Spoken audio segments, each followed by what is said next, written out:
السلام علیکم ورحمۃ اللہ وبرکاتہ۔ آج ہم بات کریں گے خانہ کعبہ کی ابراہیمی بنیادوں کے حوالے سے، اور اللہ کے رسول صلی اللہ علیہ وسلم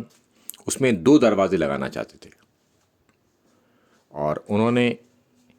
اماں عائشہ رضی اللہ تعالیٰ عنہا سے کہا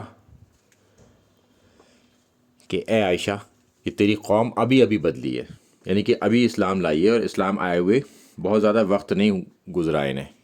ورنہ میں خانہ کعبہ میں 2 دروازے لگا دیتا کہ ایک سے لوگ اندر داخل ہوتے اور دوسرے سے باہر نکلتے۔ پھر ابن عباس،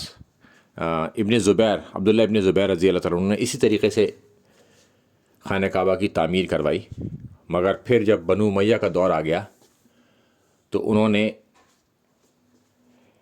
خانہ کعبہ کو شہید کروا کر دوبارہ اسی پیٹرن پہ لا دیا جس پیٹرن پر اللہ کے رسول صلی اللہ علیہ وسلم کے زمانے میں تھا، مگر اللہ کے رسول صلی اللہ علیہ وسلم اس میں 2 دروازے لگانا چاہتے تھے اور ابراہیمی بنیادوں پر بنانا چاہتے تھے۔ تو ابراہیمی بنیادوں کے حوالے سے میں یہ دوسری حدیث لگاتا ہوں جس میں اللہ کے رسول صلی اللہ علیہ وسلم ابراہیمی بنیادوں پر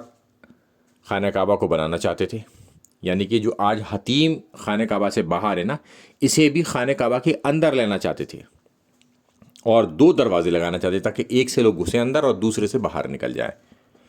مگر ایسا نہ ہو پایا۔ تو آج کے دور میں جو حتیم ہے اس کے اندر اگر کوئی نماز پڑھتا ہے حتیم کے اندر، تو وہ ایسا ہی ہے جیسے کہ اس نے خانہ کعبہ کے اندر نماز پڑھی، کیونکہ حتیم خانہ کعبہ کے ہی حصہ ہے۔ السلام علیکم ورحمۃ اللہ وبرکاتہ۔